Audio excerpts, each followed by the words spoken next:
So we have a lot of big issues, and the technical ones are on the work plan.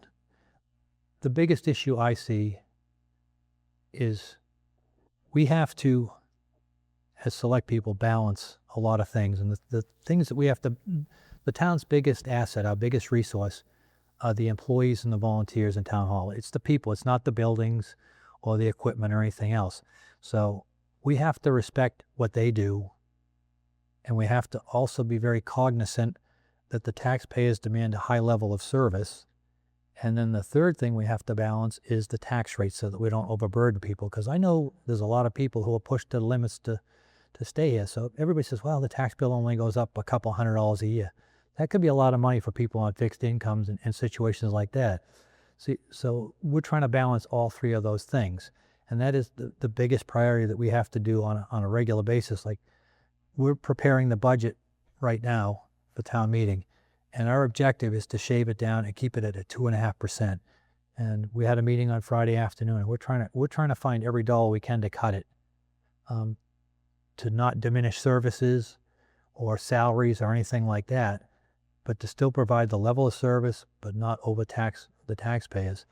And then part of that whole component again is we've got this other little triad of things, which will be a new town manager, a human resources manager, and an occupational assessment. And that will hopefully support the needs of town staff and boards and committees so that they can carry on and do the great work that they have been doing.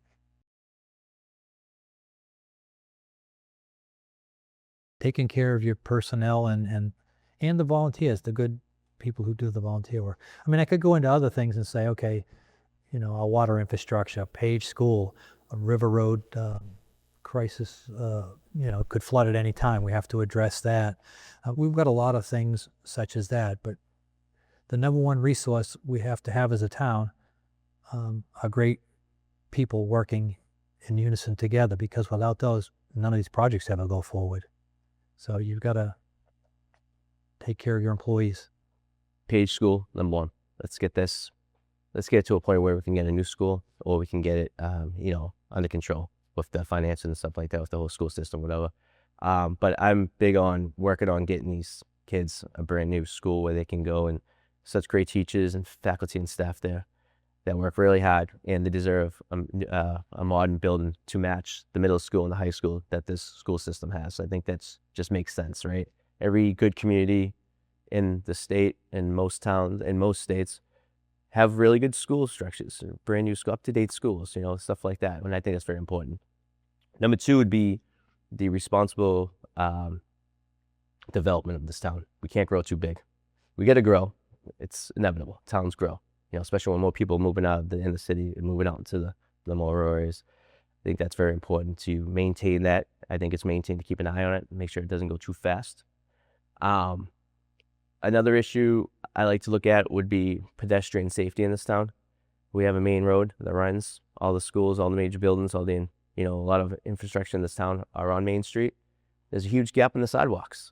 You'd be walking from Page School, and if you're walking up to, towards the center of town, you'd be walking on the street for a lot of it, And this road, it's dangerous, It's even when you're walking down to the baseball fields in Bachelor Street. I mean, you get across, you go one side of the road to the other side of the road to get sidewalks and stuff like that, And with a lot of kids in this town, a lot of them walking to school, and people, and I get about 20 to 30 people a day to walk by my house just doing their morning walks, And at a certain point, these people, if they're walking long distances, they're walking in the street, and that's it's dangerous. And that kind of goes with my part over the development and putting the burden of these sidewalks and stuff on the developers. This could help some of the cost of this, right?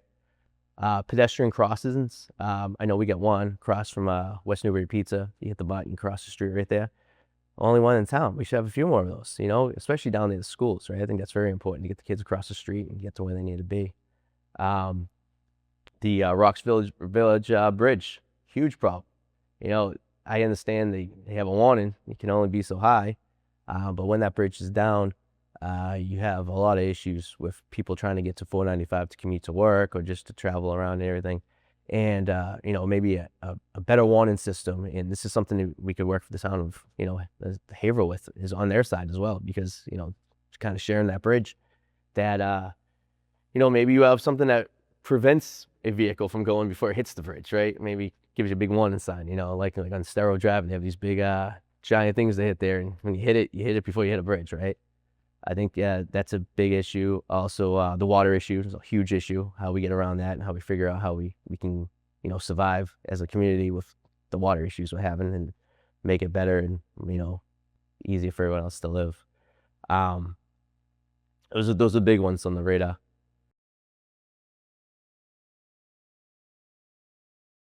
Of all those, Which one? I think the water is the big one. Yeah. I think that's probably figure out how we're gonna, keep this water supply going. I think that's number one. I think we need that to survive. So, without the water, it becomes an issue. And yeah, it's just you can't have anything without water. It's plain and simple, right?